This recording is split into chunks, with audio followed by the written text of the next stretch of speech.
Bonjour à tous. Eh bien écoutez, c'est à moi que revient l'honneur de présenter le webinaire aujourd'hui.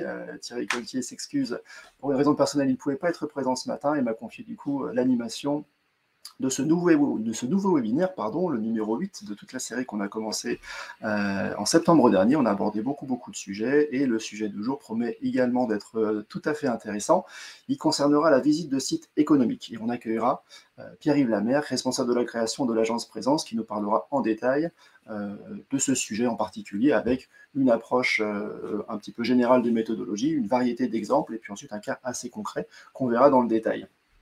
La visite d'entreprise, c'est un sujet très intéressant. On parle également de tourisme de savoir-faire. On est sur environ 2000 entreprises qui peuvent se visiter, qui sont ouvertes au public avec des parcours de visite qui peuvent être assez différents. C'est 15 millions de visites, en tout cas sur des données qui remontent à 2019. Maintenant, il y a des guides du routard qui sont spécialisés sur cette discipline pour plusieurs raisons. Alors, c'est souvent des visites exceptionnelles, des visites atypiques et des visites emblématiques d'un territoire, de ses richesses, de ses valeurs. Et c'est souvent un complément intéressant à la découverte d'un territoire. Alors, c'est un sujet qui peut faire sens aujourd'hui, puisqu'on reparle beaucoup de création, de production locale. Alors voilà, donc c'est un sujet qu'on avait envie d'aborder ce matin. On va se poser la question, effectivement, pourquoi simplement produire local si on peut en plus en faire une animation, en faire une mise en scène et une valorisation.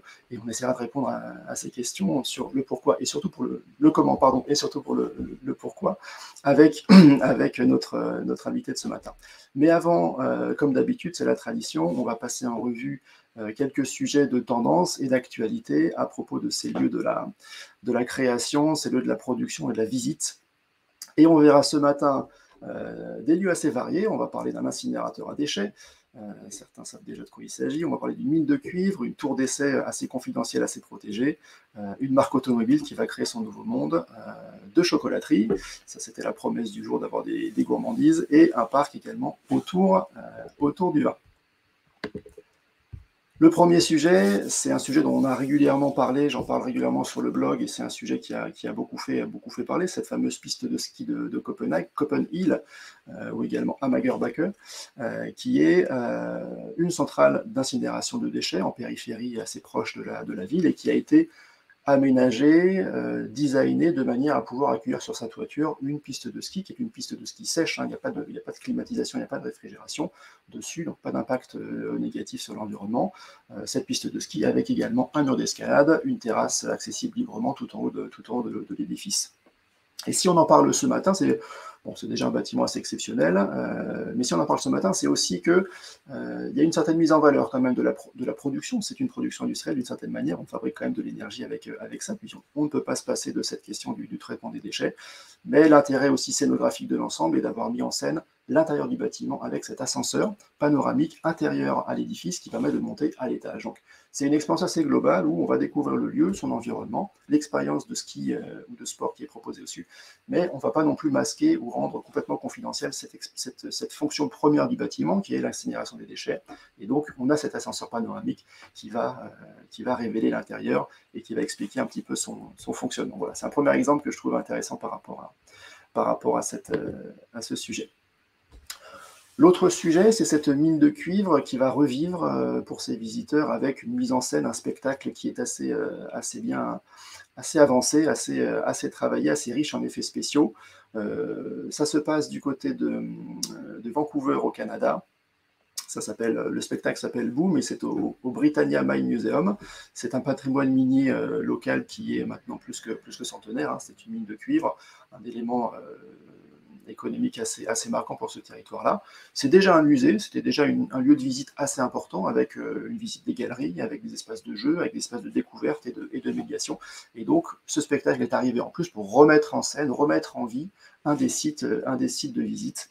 Et c'est un spectacle assez réussi, qui a été même primé par les spécialistes du Thames Entertainment Association, qui régulièrement priment des expériences de ce type-là, que ce soit dans des parcs, dans des musées ou dans d'autres types de lieux de destination. Voilà. Donc c'était intéressant de le souligner comme capacité de mettre en vie un lieu, même si effectivement la production ici est plutôt passée et plus vraiment actuelle.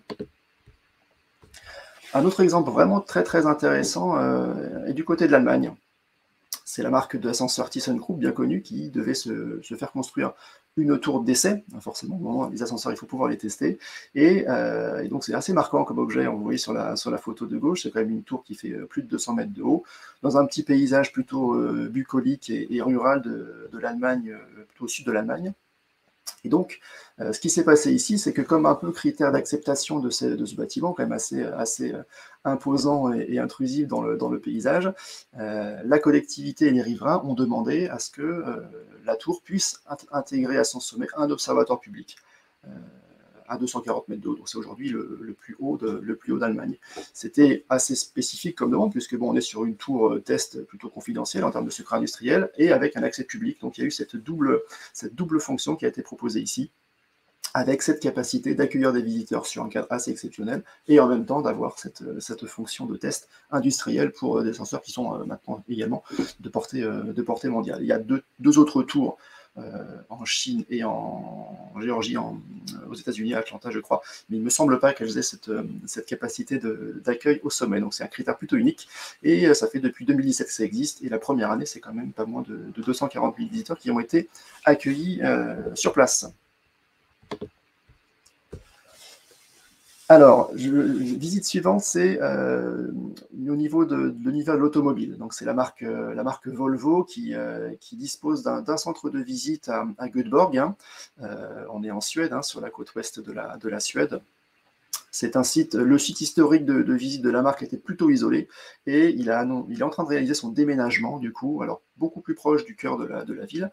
Et si on en parle ce matin, c'est que ce site, il va s'installer directement à côté du grand parc d'attractions Liseberg, qui est une destination majeure de Suède, majeure de la ville forcément, et qui est en train de se développer pour compléter son offre traditionnelle de parc avec une offre d'hôtellerie et une offre de parc aquatique. Et vous le voyez sur la petite flèche jaune, le nouveau site de Volvo, le World of Volvo, qui est prévu pour 2024, ouvrira juste derrière. Donc on a là une constitution d'une espèce de polarité loisir attractive assez intéressante entre ce quartier de la ville qui est déjà en soi attractif, hein, le centre de congrès de la ville qui est pas très très loin, des hôtels forcément, et puis toute l'offre de loisirs et de divertissement expérientiel du parc, de son parc aquatique et de son hôtel, complété avec un lieu de visite. Là encore, on n'est pas également sur un site de production, c'est plutôt dérivé puisque on parle plutôt de l'univers de marque et pas d'un site de visite, mais on trouve cette capacité intéressante de se rapprocher de l'univers des loisirs dans une capacité de gestion d'attractivité, une capacité de management de flux, et donc un complément d'offres intéressant autour d'une marque, autour de ses valeurs et de sa production. Voilà, c'était un autre sujet que je voulais signaler ce matin. Chocolaterie maintenant, avec ce projet très original. Alors c'est qu'un projet, malheureusement, peut-être qu'il verra le jour. Ça se passe du côté d'Amsterdam. C'est une marque qui n'est pas très connue en France, qui s'appelle Tony's Chocolonely, une marque de chocolat plutôt orientée éthique, qui a demandé à l'agence Storyland Studio, une agence de design assez connue dans cet univers professionnel, d'imaginer un site de visite autour d'une chocolaterie. Alors, je crois qu'on transcende un petit peu le sujet de l'usine, puisque là, l'usine, a priori, n'existe pas, et il s'agit vraiment de créer un lieu autour de ça, et uniquement pour de la mise en scène. Et ça va assez loin, puisque l'expérience, elle part du centre d'Amsterdam avec une petite promenade en bateau, pour remonter au nord de la ville et intégrer et arriver devant ce grand paysage, cette chocolaterie complètement déjantée. On n'est pas loin de l'univers de Charlie et de la chocolaterie, avec un parcours de visite assez immersif, très, très sensationnel, qui intègre notamment une montagne russe dans la cheminée, dans les chaînes de production, etc. Voilà. Donc c'est un concept, mais ça montre aussi jusqu'où certains créatifs peuvent aller quand il s'agit de faire découvrir l'univers d'une marque.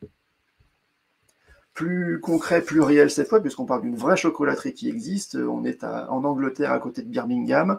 Depuis les années 90, c'est l'enseigne Cadbury qui accueille des visiteurs sur son site de production avec un parcours de visite qui est assez enrichi, qui est assez riche. C'est 600 000 visites annuelles, donc c'est quand même assez considérable.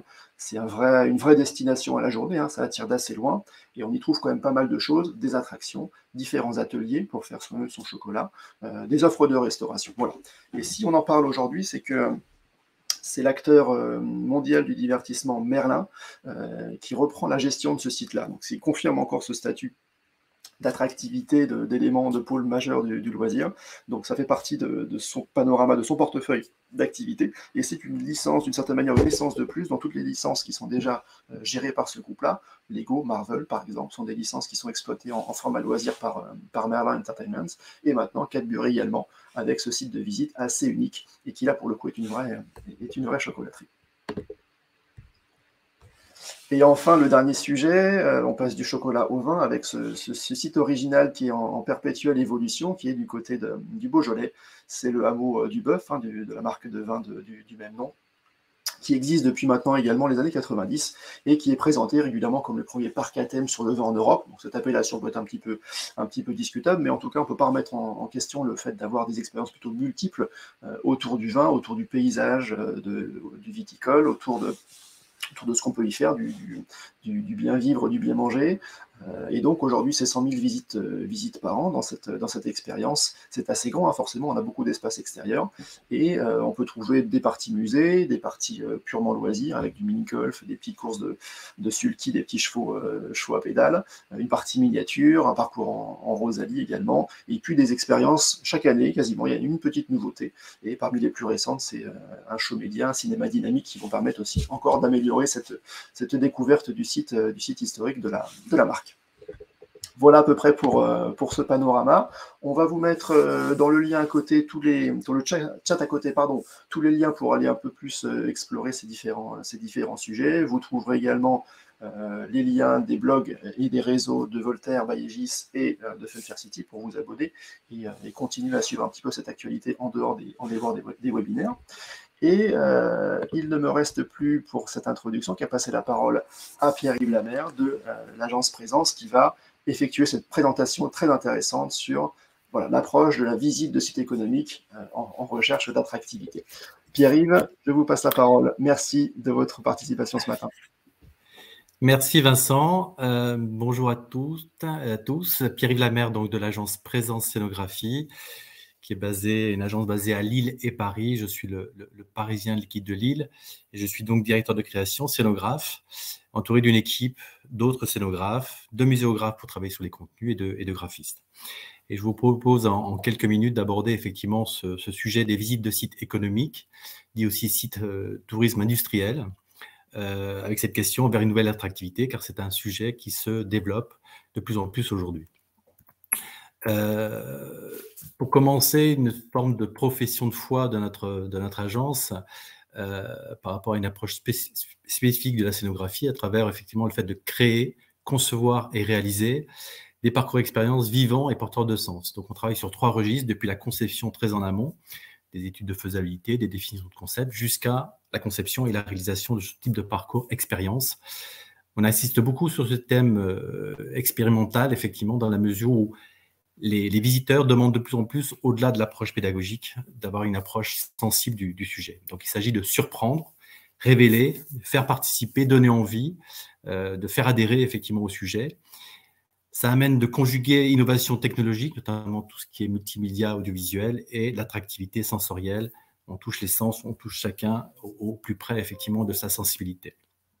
Bien sûr, tout ça étant élaboré autour d'un contenu défini conjointement ou en partenariat effectivement avec d'autres acteurs, personnes ressources du client. Et enfin, susciter énergie, émotion et sensations à destination de vos publics cibles. On touche différentes typologies de publics. Il s'agit effectivement de s'adresser à chacun d'entre eux au plus près des attentes de chacun. Donc cette profession de foi est valable pour tous nos projets, mais elle est aussi valable pour le tourisme industriel ou le tourisme de site économique. Dans ce domaine, justement, quelle est l'origine du besoin? En fait, un marché pour le client est un marché à reconquérir ou à conquérir. Nos clients industriels ont un marché effectivement qu'il s'agit de prendre ou de maintenir. Il existe déjà, ils veulent le développer. Ils considèrent en B2B ou B2C de pouvoir effectivement reconsidérer une offre et de créer une plus-value par rapport à leurs concurrents. Donc forcément, ils ont une image à valoriser. Ce sont des clients très exigeants qui ont besoin qu'on parle d'eux, qu'on les valorise en interne et par rapport à leur contexte concurrentiel. Et une grosse demande pour que le projet soit efficace, efficient en matière de communication et de marketing. Ils dupliquent effectivement leurs attendus dans ce registre-là. à la fois, il faut être contemporain et pérenne dans le temps, sans effectivement dénaturer. Je vais juste décrocher le téléphone qui est à côté de moi. Excusez-moi.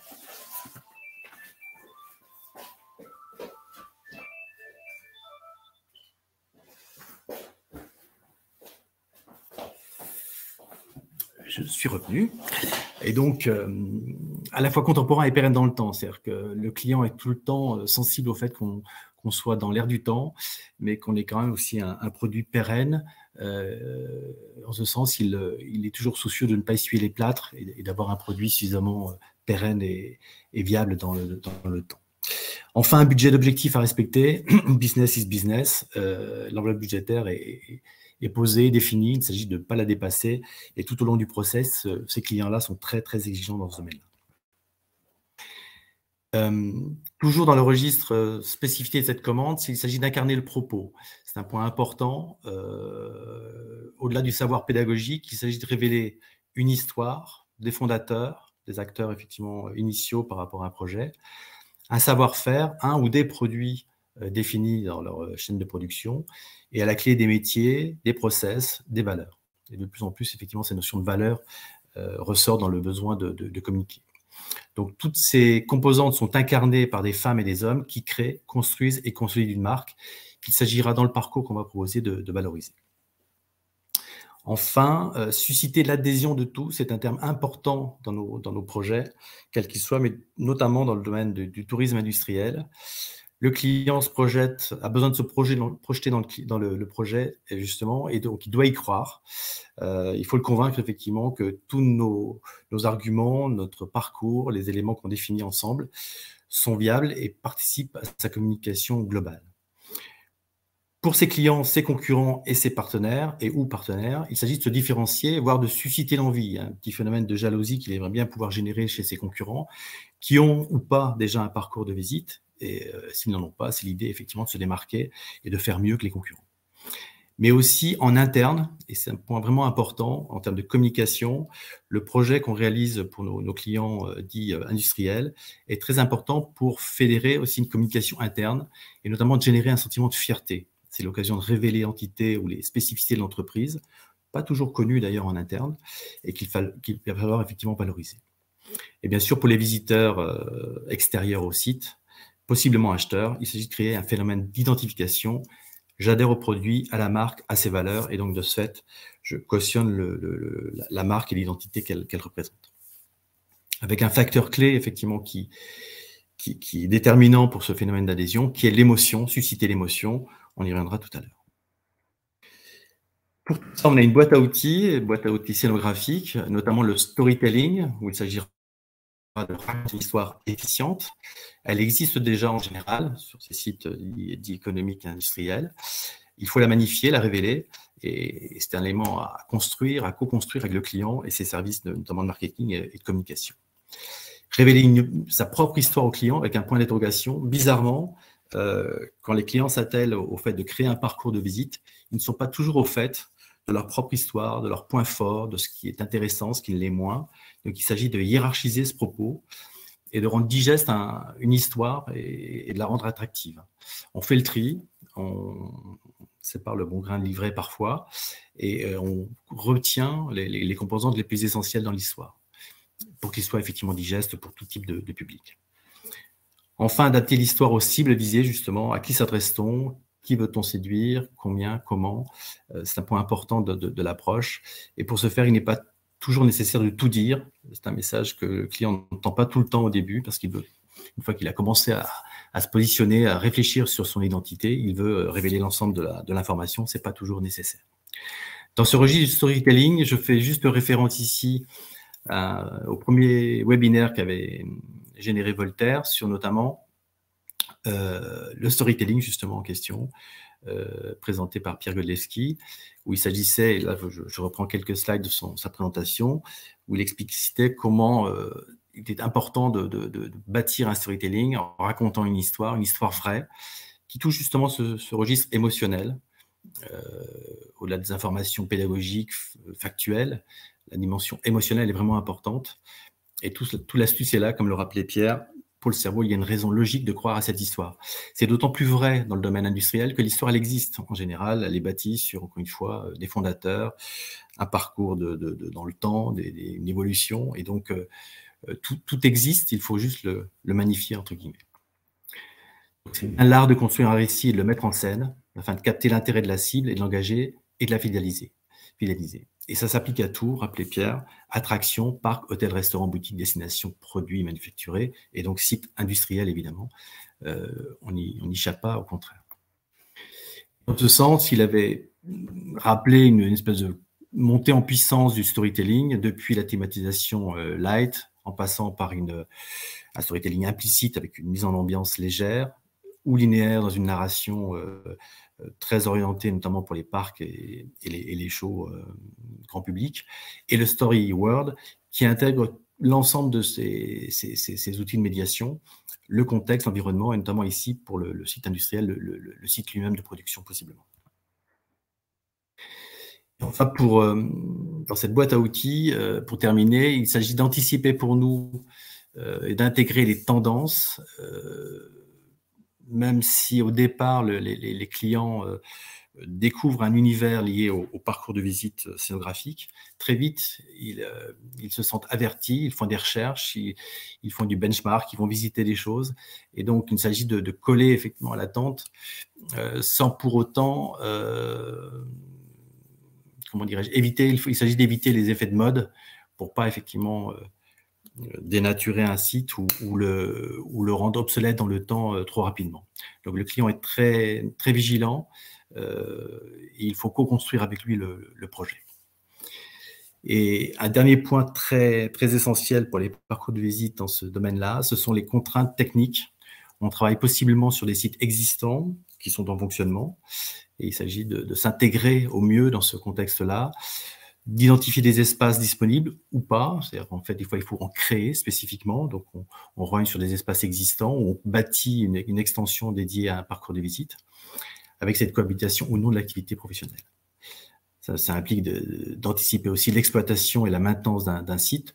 Autant s'il se donne les moyens, le client se projette assez facilement dès le départ sur un site, sur un parcours existant. Par contre, l'exploitation, c'est une donnée nouvelle, entre guillemets, de son activité qu'il faut anticiper aussi dès le départ. Pour expliciter, en fait, ce propos introductif sur notre boîte à outils, notre approche des parcours scénographiques, quelques exemples explicites qui vous donnent un aperçu de nos projets.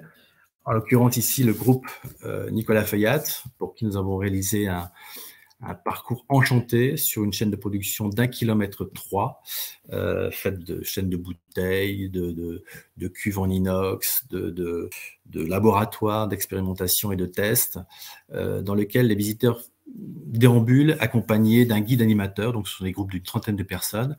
Il s'agissait de travailler avec eux sur ce que pouvait être l'enchantement de ce type de parcours. Pas évident parce qu'on ne peut pas dénaturer l'outil de production. On est au cœur même de la chaîne d'assemblage et de mise en bouteille.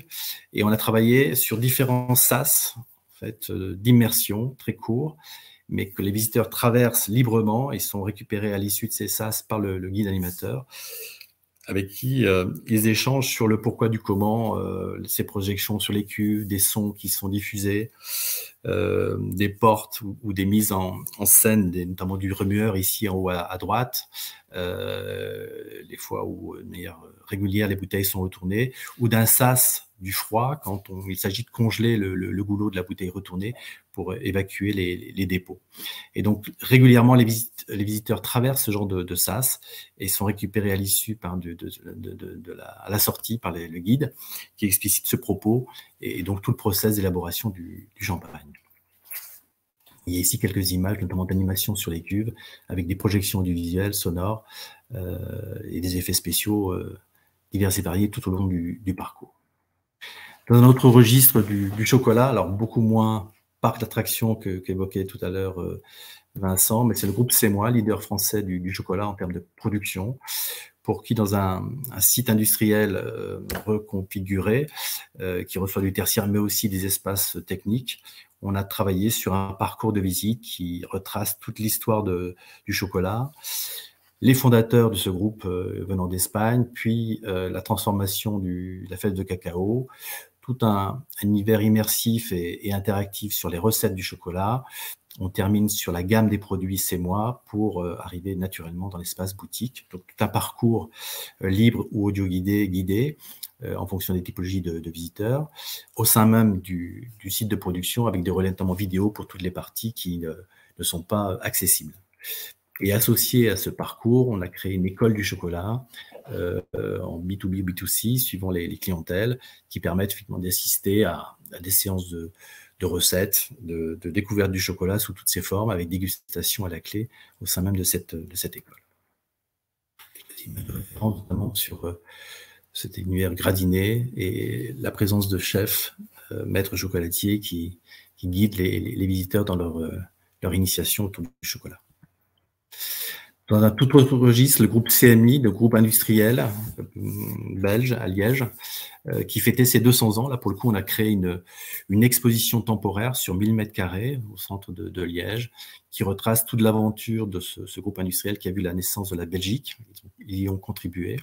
Donc, un secteur d'activité lié à la métallurgie, avec des constructions relativement spectaculaires en termes au niveau des locomotives, de l'énergie aujourd'hui, la métallurgie dans toutes ces configurations. Et on est reçu par John Cochrane dans un théâtre optique à échelle 1, qui nous accueille à l'époque en 1817 et nous fait découvrir l'ensemble du parcours à travers des effets spéciaux, la VR. On rentre dans un tableau avec des casques de réalité augmentée notamment, et différents effets audiovisuels qui animent tout ce parcours. Pour finir sur une zone plus contemporaine, on a produit dans une salle dédiée un film basé sur une chorégraphie de danseurs qui exprimait le devenir de CMI. Donc une aventure industrielle assez spectaculaire et retraçant 200 ans d'histoire. Et Bouchard Père et Fils dans le domaine viticole, on n'est pas dans du bœuf, mais ici on a créé pour cette marque un espace de dégustation grand public et VIP avec une présentation des gammes, mais aussi l'histoire, à travers différents outils de médiation, l'histoire de cette marque qui était méconnue et qui manquait effectivement en termes d'image de marque. Donc ça fonctionne très bien aujourd'hui. Ça a boosté complètement la visite et la découverte de cette marque. Et enfin, les Vergers d'Ajoie en Suisse, producteurs notamment de pommes et autres fruits de vergers, pour lesquels on a construit un bâtiment spécifique, une extension avec une boutique qui a été boostée, un espace de conférences et de colloques, découverte effectivement des recettes, et puis toute une zone de dégustation, avec à la clé des alambics qui avaient été récupérés par l'État suisse, qui finançait en partie ce projet, sous réserve qu'on les réexploite.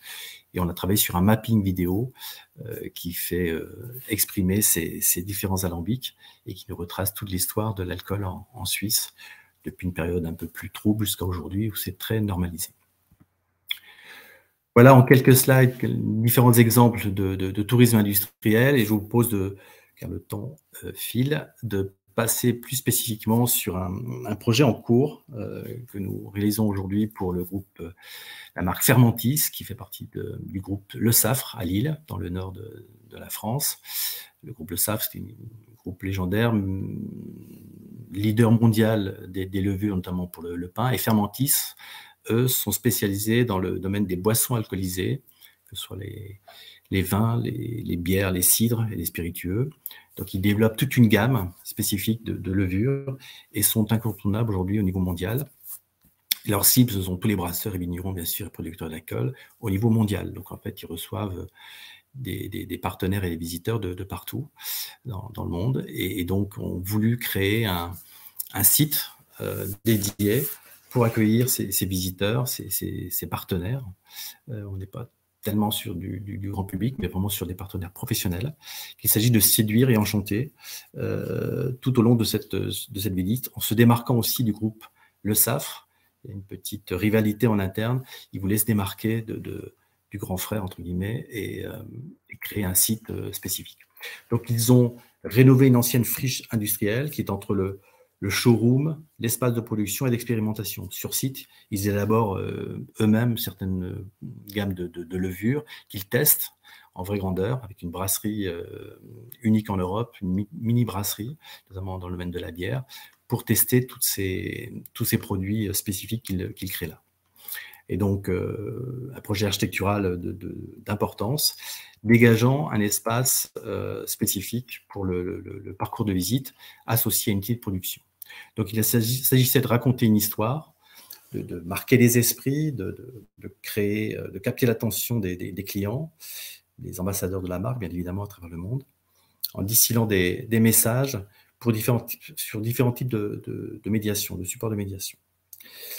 L'idée étant de faire de ce client qu'il se sente en empathie avec la marque et de magnifier l'image de cette marque et de ses produits. Et donc, il s'agissait de passer du storytelling au story world. Le concept qu'on a développé est l'idée que Fermentis nous relie naturellement. Donc, il y avait cette notion naturelle parce qu'ils sont très attachés à cette dimension écologique et de plus en plus verte, je dirais, au sens même de leur production. Et la dimension de relation à différents titres, en fait. L'idée, c'était de créer, de révéler cet ancrage historique dans le nord de la France, sur une activité qui est leader, dans le respect des fondateurs et d'un site industriel reconfiguré, mais aussi toujours dans une relation privilégiée avec ses partenaires et ses clients. Donc, comment ce site et ce nouveau parcours va participer de cette association et cette relation renforcée, si je puis dire. Et l'idée était aussi de créer différents assemblages via des process chimiques maîtrisés. Donc, comment leur travail de fond sur les levures participe à cette mise en relation et cet assemblage vertueux des différentes boissons élaborées chez eux ou avec eux. Et enfin, valoriser l'importance des relations humaines au sein du groupe Fermentis. Donc, ce terme de relation, de lien, était vraiment important et on a travaillé autour de l'art de vivre, comme des éléments de fédérateurs, en fait, de liens qui relient à la fois sur le fond et la forme cette marque. Et on a travaillé sur une sculpture vivante, immatérielle et lumineuse qui pourrait relier les différents espaces que l'on va proposer à la visite. Schématiquement, ce plan, alors l'échelle, il est relativement petit, mais c'est le plan de l'espace dans lequel on doit s'inscrire. Donc à la fois hall d'accueil, showroom, espace de découverte aussi des activités qui sont périphériques, donc activités industrielles, en l'occurrence ici une mini-brasserie, autour d'un bar dégustation, donc un bar non pas ouvert au public, mais vraiment un outil de test en interne au sein même de leur unité de production et de laboratoire. On a créé cette forme que vous voyez ici en plan qui déambule et qui relie tous les espaces depuis ce hall d'accueil avec une extension sur une terrasse houblonnière et qui va traverser tout l'espace en partie haute avec une mise en lumière spécifique qu'on devine ici en partie haute dans une coupe principale depuis l'accueil vers le bar et reliant tous ces espaces-là et communiquant différents éléments de message. La structure, on l'a définie au niveau scénographique, mais elle est élaborée en partenariat avec un concepteur lumière, avec qui on a travaillé sur justement la nature des levures, leurs formes, leurs couleurs, leurs textures, pour élaborer peu à peu un objet lumineux, quelque chose qui soit traversant, suspendu dans le vide et qui pourrait communiquer sur l'ensemble du site. Et vous devinez sur quelques planches esquisses au stade du concours, on travaille sur cette forme ondulante, rappelant cet enchaînement de cellules et qui change de couleur en fonction de l'identité des visiteurs qui rentrent. En l'occurrence ici, il y a cette dimension ambrée lorsqu'on est brasseur, plutôt verte quand on est dans le domaine du cidre ou des boissons de ce type-là, bleu mauve pour tout ce qui est champagne spiritueux et rouge bien sûr pour le vin. Donc cette forme suspendue va changer de couleur, associée à des messages qui sont projetés ou au sol ou en mural, donc synchronisés en fonction de cette programmation lumière en cours de définition aujourd'hui. Le lumineux se poursuit dans tous les espaces, y compris dans le bar, et est relié par différents supports de médiation. Et sur le bar notamment, on a décliné cette forme, ce traitement lumineux en animant des silos historiques. Donc là, pour le coup, c'est la préservation du site industriel. Avec les architectes, on a réussi à conserver ces silos dans lesquels était stocké le grain à l'époque. Et sur les parois elles-mêmes, on diffuse aussi différentes animations de lumière Vous voyez ici notamment des storyboards sur les effets qu'on voudrait projeter sur ces silos. Un gros travail de conception lumière, notamment sur ces formes inclinées, pas évidentes à projeter, à animer en termes de lumière. Et aussi sur un lustre de 5 mètres de haut au niveau de l'accueil, qui rappellerait à travers des dichroïques lumineux, déclinant différentes lumières et couleurs sur tout l'ensemble de l'espace. Donc c'est un lustre spécifique créé pour ce client.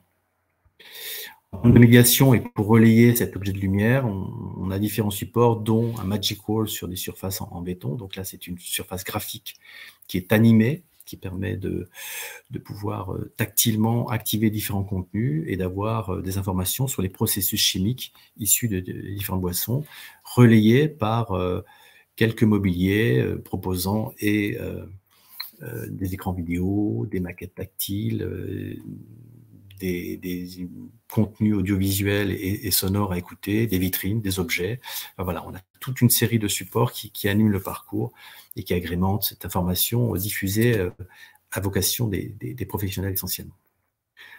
Un moodboard sur justement l'approche numérique sur différents supports qui sont définis sur le parcours. Et vous avez ici Stéphane Milmans, le PDG du groupe, avec qui on travaille étroitement sur toute l'élaboration des contenus.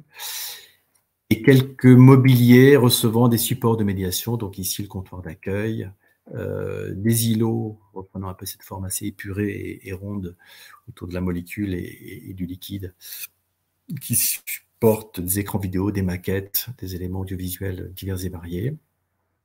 Et le bar qui lui-même interagit et diffuse des contenus, notamment en fonction de l'élaboration qui aura été faite dans leur laboratoire et espace d'expérimentation. Un cahier graphique est associé, donc là, vous dire bien évidemment qu'on travaille jusqu'à la déclinaison graphique et en print et dans le multimédia sur la base d'une charte graphique qui nous est fournie par le client en général et qu'on décline par rapport aux différents outils qu'on peut mettre en place au sein du parcours. Et à l'issue de cette étude, cette phase de conception, on est actuellement en train de livrer l'espace. Vous découvrez quelques images d'un test lumière. Tout n'est pas en place, mais on a profité il y a 2 semaines en nocturne de faire les premiers tests lumière, notamment de cette forme suspendue qui s'anime tout au long du parcours et qui accompagne les visiteurs autour des différents dispositifs que l'on a pu réaliser. Vous devinez ici autour du comptoir ce grand lustre là qui là aussi à travers ses formes dichroïques change de couleur et renvoie différents effets lumineux de projection sur la périphérie du bâtiment. Et vous avez ici une version colorée, une mutation de cette forme à la fois onctueuse et cellulaire qui survole tout l'espace et qui embrasse tous les espaces traversés justement tout au long du parcours jusqu'au bar dégustation qu'on devine ici avec des animations sur le silo qui diffusent des messages, des informations spécifiques en fonction des boissons qui sont élaborées et que l'on déguste autour de ce bar professionnel. Encore une fois, c'est pas du grand public. Un zoom ici sur la médiation, vous devinez autour ces cellules qui changent de couleur justement en fonction de l'identité des clients et du propos que l'on veut diffuser. Voilà en quelques slides, présentation de ce zoom sur un sujet, un cas particulier. Juste pour terminer, quelques planches références, fiches références sur d'autres sites sur lesquels on travaille aussi, qui n'ont plus rien à voir avec du site industriel ou les sites économiques, mais qui vous donnent un aperçu aussi de nos champs d'action, en l'occurrence ici la cité d'espace de Toulouse qu'on a refaite intégralement, donc sur 3 niveaux, racontant toute l'épopée humaine à travers la conquête de l'espace, depuis les outils, les fusées, la présence de l'homme dans l'espace et les incidences aujourd'hui dans notre quotidien de toute cette conquête spatiale. Notre registre, une exposition temporaire au musée olympique de Lausanne sur les valeurs du sport olympique, donc un sujet hyper intéressant, très délicat, parce que forcément on a aussi parlé de dopage et de choses un peu plus illicites, mais c'était intéressant de travailler sur ce sujet-là. l'ITU à Genève sur l'Exploratorium qui raconte toute l'épopée des outils de communication depuis Edison jusqu'à aujourd'hui Internet, avec un jeu de rôle où les visiteurs peuvent prendre l'identité de tel ou tel habitant du monde aujourd'hui et suivant où je suis, qui je suis, les moyens de communication dont je dispose, comment j'interagis ou je reçois les informations mondiales en direct. C'est un autre domaine plus industriel, en continuité de l'exposition que l'on a faite pour le groupe CMI John Cockerill. On travaille actuellement sur une programmation sur la maison de la métallurgie, donc un site plus pérenne, racontant cette grande épopée métallurgique en Belgique, avec ses différents acteurs, des machines, un lieu reconfiguré, restauré sur le site de Liège. Actuellement à Bavay, dans le nord de la France, la cryptoportique, donc on a recouvert par un auvent de 7000 m², toute une partie en ruine, de ruines antiques romaines, et on développe tout un parcours en sous-phase de cet auvent, à travers des bornes interactives, des projections multimédia audiovisuelles sur les ruines, qui diffusent différentes informations, sons et informations techniques et historiques sur le sujet.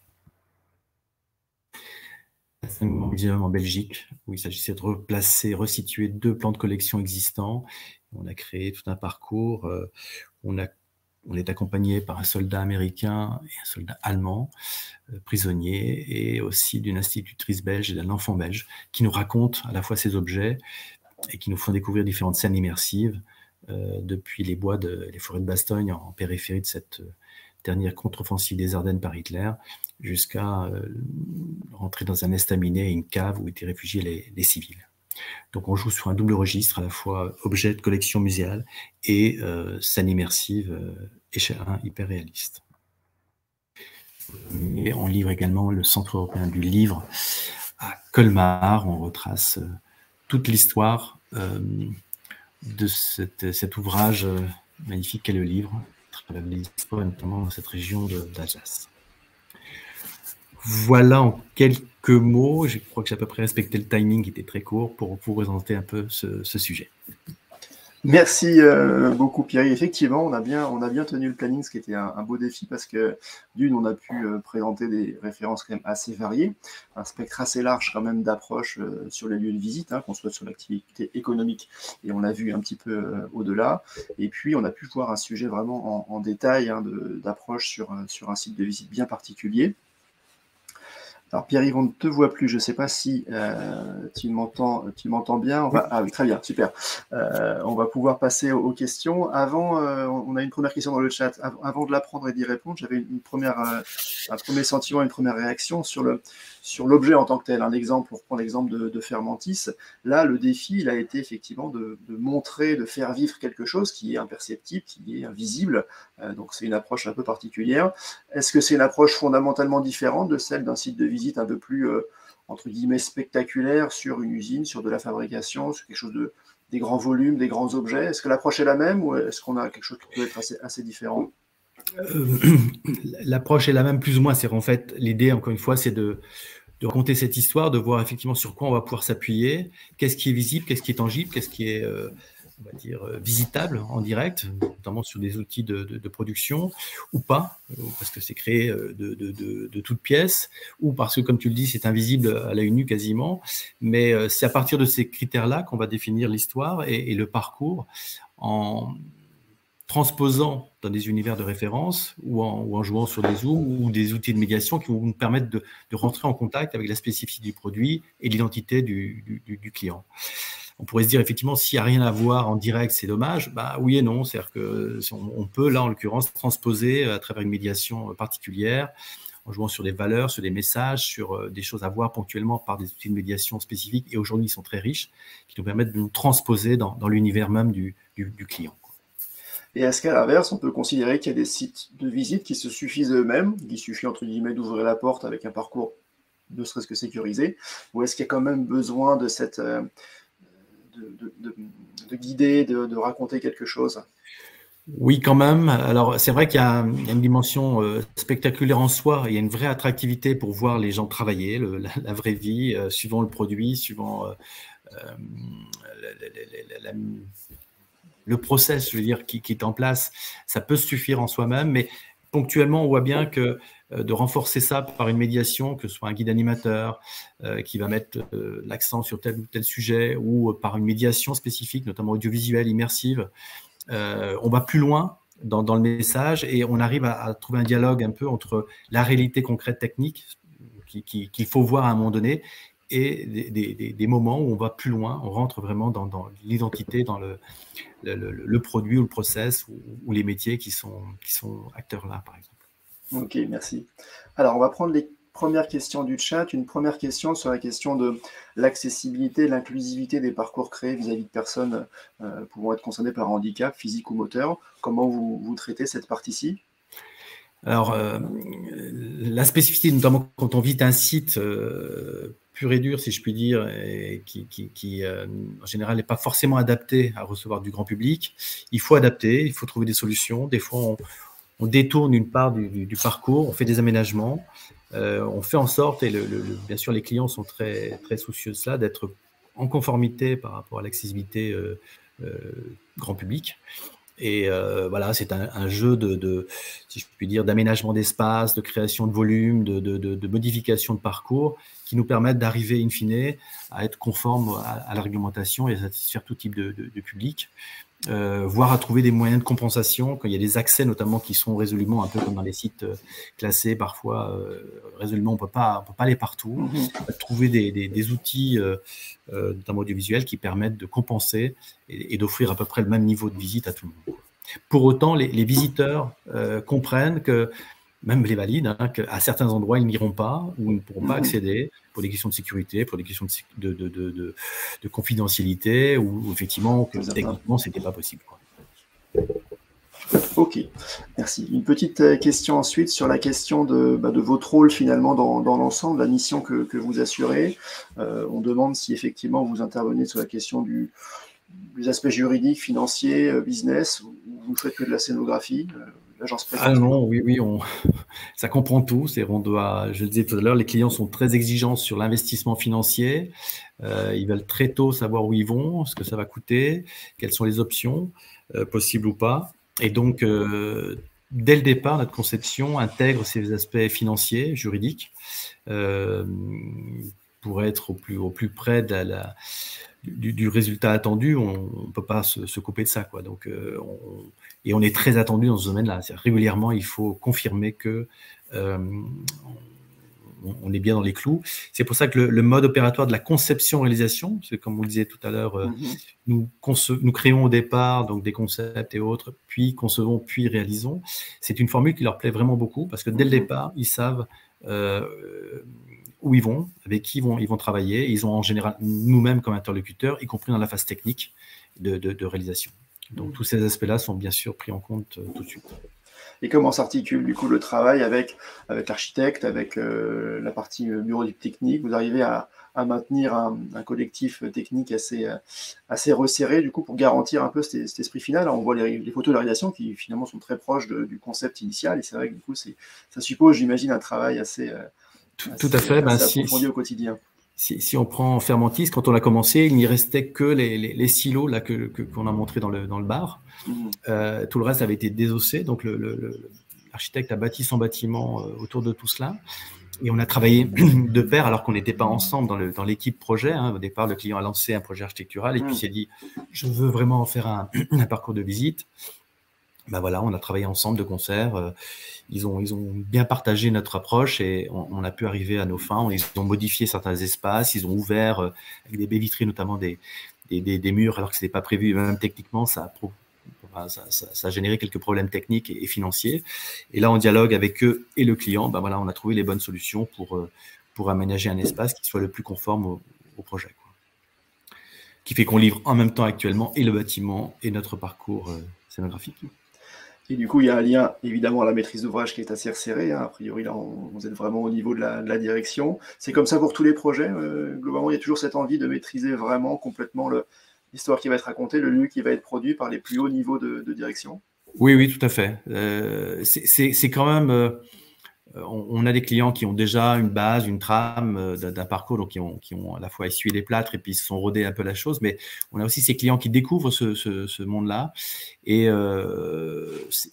ça leur semble tellement à la fois délicat et précieux, dans le sens, l'impact en termes de communication va être suffisamment important pour que la direction au sens large soit très impliquée dans ce registre-là. On a même vécu une expérience assez intéressante pour Nicolas Feuillatte. Au-delà du cahier des charges, on avait proposé de produire une vidéo dans une des caves qui restait libre. Et on leur a fait une maquette qui leur a complètement séduite au niveau de la direction. Mais après coup, ils ont fait quelque chose de plus simple, parce qu'ils prenaient conscience on était allé trop loin dans l'émotion, et que leurs 4000 adhérents n'étaient pas prêts à recevoir ce genre de vidéo. On avait travaillé avec des danseurs, une chorégraphie musicale qui retraçait tout le processus. C'est magnifique. Mais voilà, la direction était enjouée, mais après réflexion, ils ont tempéré leur ambition. On retrouve l'écho à la question jusqu'où faut-il aller trop loin Exactement, en storytelling de la présentation de Pierre, effectivement. Une petite question un peu pas de côté, j'aurais aimé avoir ton avis sur les quelques exemples que j'ai proposés en introduction, qui sont assez exagérés, presque volontairement exagérés, sur le lien qu'on peut faire entre le spectacle, le loisir, l'expérience et des sites économiques. Comment toi tu les perçois avec ton expérience? Alors, les exemples que tu as proposés sont effectivement, ne serait-ce qu'en termes d'échelle, beaucoup plus gros, sur des marques effectivement qui résolument jouent là-dessus. Sur le grand public, c'est vraiment une façon d'adhérer, de faire adhérer au maximum. Ça me paraît pas incompatible, dans la mesure où on dénature pas l'essence du message. C'est-à-dire que les visiteurs sont pas contre une expérience ludique, dans la mesure où quand même l'essentiel du propos a été respecté. Et on est quand même venu là, parce qu'on est quand même sur un tourisme particulier, qui s'intéresse effectivement à un process, à une marque, à un produit spécifique. Donc il faut quand même qu'ils s'y retrouvent dans ce domaine-là. Sauf à dire, si on pense à Haribo ou dans le domaine du chocolat, où on est aussi motivé par le produit lui-même et les bienfaits et le plaisir qu'il procure. Mais je crois que c'est quand même intéressant qu'on garde ce bon dialogue entre la véracité d'un produit, d'un processus, des métiers, d'un savoir-faire, des gens, des femmes et des hommes qui travaillent dessus, et puis l'expérience qui peut être plus ludique et partagée. Il y a aussi cette notion de partage, bien évidemment, en famille, avec des amis, autour de tel parcours. Mais ça me paraît pas complètement incompatible. Je sais que Fermentis, ça fait référence notamment à ce qui est fait chez Heineken, où on est sur quelque chose d'assez très parc, et il n'était pas du tout gêné par la chose. Tout à fait, merci. Une petite question en termes de gestion de projet, sur la question un petit peu de délai. C'est des projets qui prennent du temps, qui peuvent se faire assez rapidement, entre le démarrage du travail avec la maîtrise d'ouvrage et la réalisation. Ils ont des fois des échéances spécifiques. Il faut être prêt au rendez-vous, mais un projet, par exemple, pour Fermentis, c'est une année, quoi, grosso modo, depuis les premières phases d'études, une bonne année même d'ailleurs, et puis la réalisation, la mise en œuvre, c'est une année complète.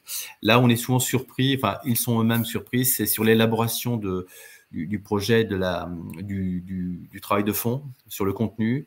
Qu'est-ce qu'on dit, qu'est-ce qu'on dit pas. On l'a vécu sur CMI. Il nous disait oui, on connaît bien notre histoire, en fait non. Et donc il y a un gros travail d'archives, de recherche, et ça a pris beaucoup plus de temps que prévu.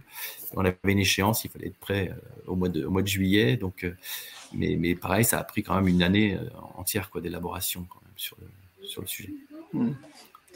Alors, on a dit que les hauts niveaux de direction étaient très impliqués. Est-ce qu'on peut avoir aussi également des implications de l'équipe, des salariés, des personnes, des femmes et des hommes qui travaillent dans l'entreprise?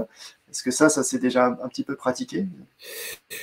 Oui, je dirais de plus en plus. Quand j'abordais tout à l'heure le phénomène d'adhésion, au-delà de l'adhésion, justement la direction, les partenaires, les concurrents, enfin le fait que tout le monde soit concerné par le projet, ce qui ressort de plus en plus, c'est le sentiment de fierté. Comment ce produit-là de visite va aussi générer de la fierté en interne. Et donc, de fait, effectivement, on voit que de plus en plus, le client génère un petit comité interne qui sera impliqué, qui devra fournir des données, qui sera aussi juge ou arbitrera certains choix de traitement. parce que, in fine, ils pourront dire on y a participé, quoi. Donc, c'est vraiment un outil fort de cohésion interne au niveau des entreprises. C'est vraiment important, ça. De plus en plus, on le sent. Oui. Ce qui rejoint aussi à la dimension valeur, au-delà de révéler un process, une technologie, un savoir-faire et tout ça, c'est les valeurs qu'on a autour de ça. Et on retombe bien évidemment sur des valeurs humaines, le respect et autres au sens large, et ça, ils veulent le communiquer, et donc en agrégeant aussi certains personnels dans l'élaboration du projet. Du côté des publics, du coup, on a tous bien en tête les lieux qui sont vraiment ouverts à la visite touristique, découverts du grand public. On a une part également de visites spécifiques, entreprises, professionnelles. Je crois que Fermentis, c'était un petit peu le cas, je crois, quand on a préparé l'émission. Oui, résolument. Là, pour le coup, Fermentis n'a pas vocation de recevoir du grand public. Ils le feront peut-être sous forme d'événements, parce qu'ils ont une politique d'ouverture au plus large, mais résolument, c'est un produit qui s'adresse à des partenaires, à des concurrents, à des prestataires à travers le monde. Donc, c'est résolument du professionnel. D'accord, oui. Donc c'est un aspect peut-être un petit peu méconnu de ces visites-là, d'avoir une espèce qui aille au-delà du showroom finalement. C'est ça. Et ils ont un savoir-faire, ils créent une mini-brasserie là, à coller vraiment au bar, et on crée toute une baie vitrée qui donne en direct sur cette micro-brasserie qui est importante, hein, qui fait quelques 500 mètres carrés quand même, qui est quasiment unique en Europe. Ils vont élaborer des produits qu'on pourra consommer dans le bar, et ils vont faire venir justement tous leurs partenaires, voire même leurs concurrents. Enfin, ils sont très ouverts en disant on va vous montrer aussi comment on travaille et comment on peut aussi mutualiser avec vous ce travail-là. Donc, c'est vraiment une démarche très, très pro, en fait. Merci, effectivement. Sur la question des ventes sur place, on a parlé d'Haribo, effectivement, dans la boutique de sortie est importante, sur les sites de chocolat également. Cette partie-ci, est-ce qu'on vise aussi une expérience entre guillemets d'achat particulière pour vraiment finir la visite en beauté? Comment ça doit être marginal dans le fonctionnement, le coût du projet, parce qu'on y a essentiellement un investissement d'image. Mais cette partie vraiment de boutique qui est souvent présente à la fin, comment elle est traitée? Oui, alors comme tu le dis, le bénéfice est plutôt marginal. Mais quand on reçoit du public, du grand public, ça paraît assez incontournable in fine de pouvoir racheter quelque chose. Et c'est perçu vraiment, d'autant plus dans ce domaine des sites industriels, comme la conclusion du parcours. C'est là, pour le coup, c'est l'achat d'adhésion. C'est en achetant, en consommant, en dégustant. Si on prend Nicolas Feuillatte, il y a une dégustation à la fin, qui est donc guidée, un peu avertie. Vous avez vu tel ou tel process, tel ou tel champagne. On vous les fait goûter avec modération. Et in fine, effectivement, le client repart avec quelques bouteilles de champagne. En général, il l'achète. Mais c'est plus pour conclure ce parcours, l'adhésion aux valeurs, l'adhésion au process, la satisfaction de la visite, que vraiment pour le client d'avoir une source de rentabilité. Et on sait que ces gens-là vont devenir ambassadeurs, vont communiquer sur le produit. Tu as fait l'expérience visite, tu as fait là, oui d'accord, ok. Donc c'est plutôt ce registre-là qui est important. Et l'acte d'achat, c'est plutôt un acte d'adhésion en fait. Oui, je cautionne, c'était vraiment bien. On pourrait imaginer des produits qui ne sont vendus que là, d'une certaine manière, pour récompenser aussi les personnes qui ont fait le déplacement. Ça s'est vu ou ça pourrait intéressant, possiblement, oui, tout à fait. On pourrait travailler là-dessus. Le client, considérant que déjà la visite est un plus que les autres n'ont pas, mais oui, on pourrait sans doute travailler sur des produits peut-être spécifiques. Alors, on va prendre peut-être quelques dernières questions du chat, du coup, avant la conclusion finale, et la dernière question que je m'étais préparée, en tout cas pour ce matin. J'ai l'impression qu'il y a une question en train d'être tapée, sans mettre la pression. Hein.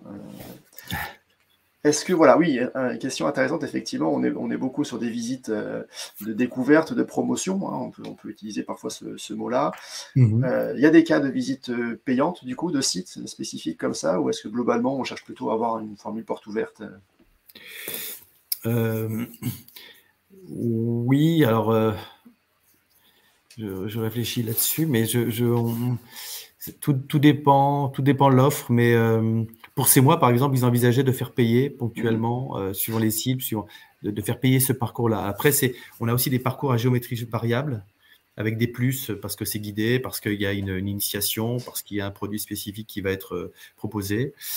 Mais en général, c'est plutôt gratuit ou semi-gratuit. Et puis, c'est la boutique, là, pour le coup, qui va compenser l'amortissement un peu de tout ça. Pour ces mois, c'était le cas. C'est la boutique qui, là, pour le coup, avec les chocolats, les gens repartaient avec un panier moyen qui n'était pas négligeable par rapport, effectivement, à l'offre.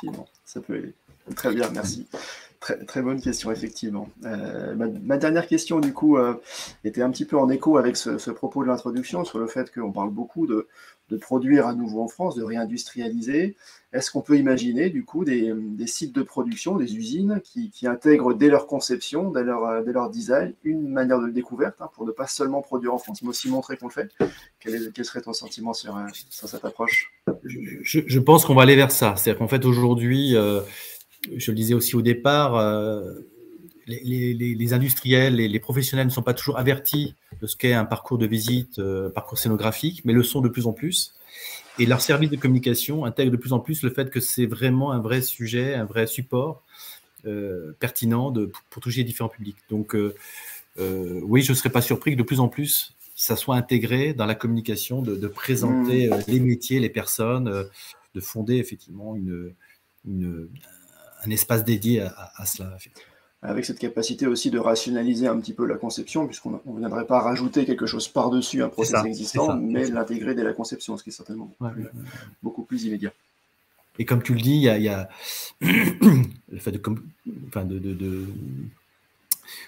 réaliser sur place, les circuits courts, toutes les valeurs qu'on a autour des produits de consommation, gravitent autour de ça plein de valeurs qu'on a envie effectivement de faire connaître. Et au-delà de la pub, sous différents aspects, le lieu même devient un bon vecteur. Je vois des vrais gens, j'entends. C'est là que ça se passe. C'est là que ça se passe. Je vois des vrais produits, je vois comment c'est fait. Donc, ça participe vraiment à cette communication vertueuse, en fait, à la fois du produit, de l'entreprise et de la marque.